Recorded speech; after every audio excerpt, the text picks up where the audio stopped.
മണ്ണിടിഞ്ഞു വീണ് രക്ഷാദൗത്യം ദുഷ്കരമായ ആദ്യ നാളുകൾ. അതിവേഗത്തിൽ രൗദ്രഭാവത്തിലൊഴുകിയ ഗംഗാവലി പുഴ. പുഴയുടെ അടിത്തട്ടിൽ നിറഞ്ഞ കല്ലും മണ്ണും മരവും. ഒട്ടേറെ പ്രതിസന്ധികൾ അതിജീവിച്ചാണ് ശിരൂരിൽ ദിവസങ്ങളോളം തെരച്ചിൽ നടത്തിയതിന്റെ നാൾവഴികളിലേക്കാണിനി.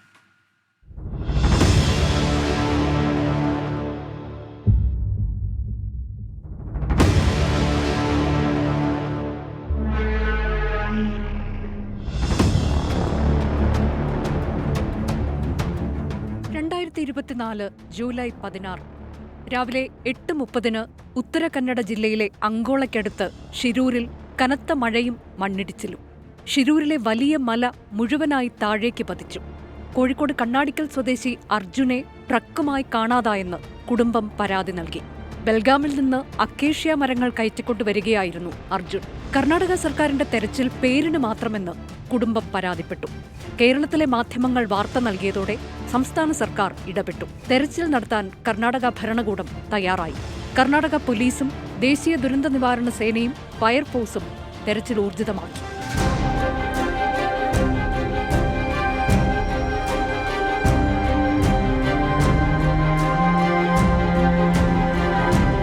ജൂലൈ 19 നാവികസേനയും 20 റേഡാർ സംഘവും എത്തി.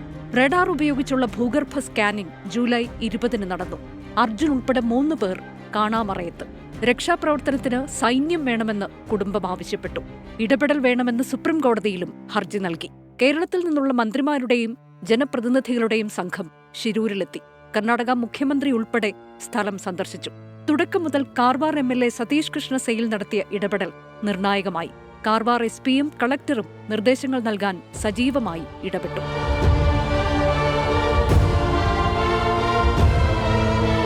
സൈന്യത്തിൽ നിന്നുള്ള ഒരു സംഘം ഉദ്യോഗസ്ഥർ ജൂലൈ 21 ഷിരൂരിലെത്തിയെങ്കിലും തെരച്ചിൽ വിജയം കണ്ടില്ല. പലപ്പോഴും കനത്ത കാറ്റും മഴയും രക്ഷാപ്രവർത്തനത്തെ തടസ്സപ്പെടുത്തി.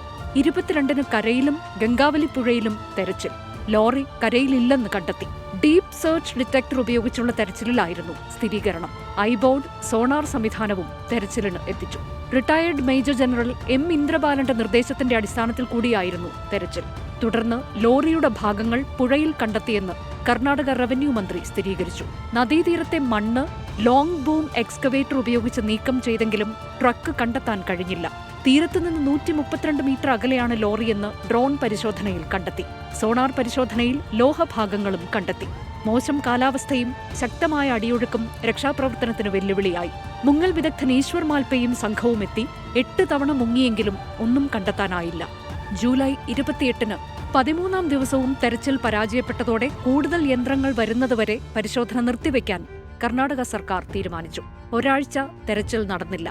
പരിശോധന തുടരണമെന്ന് കർണാടക ഹൈക്കോടതി ഉത്തരവിട്ടെങ്കിലും കാലാവസ്ഥ പ്രതികൂലമെന്ന് സർക്കാർ അറിയിച്ചു. ഓഗസ്റ്റ് 14 തെരച്ചിൽ പുനരാരംഭിച്ചു. ഈശ്വർ മാൽപ്പയും നേവിയും തെരച്ചിലിനിറങ്ങി. ചില നിർണായക സൂചനകൾ ലഭിച്ചു. പിന്നീട് നിർത്തിവെച്ച തെരച്ചിൽ ഗോവയിൽ നിന്ന് ഡ്രഡ്ജർ എത്തിച്ചതോടെയാണ് ഈ മാസം 20 പുനരാരംഭിച്ചത്. തെരച്ചിലിൽ അർജുന്റെ ലോറിയുടെ ചില ഭാഗങ്ങളും തടിക്കഷണങ്ങളും കണ്ടെത്തി. വിവിധ സ്പോട്ടുകൾ കേന്ദ്രീകരിച്ചായിരുന്നു പരിശോധന. ഒടുവിൽ കരയിൽ നിന്ന് 65 മീറ്റർ അകലെ ഗംഗാവലി പുഴയുടെ 12 മീറ്റർ ആഴത്തിൽ നിന്ന് അർജുന്റെ ട്രക്കും മൃതദേഹവും കണ്ടെത്തി. അപകടം നടന്നതിന്റെ 72ാം നാൾ. Research desk 24.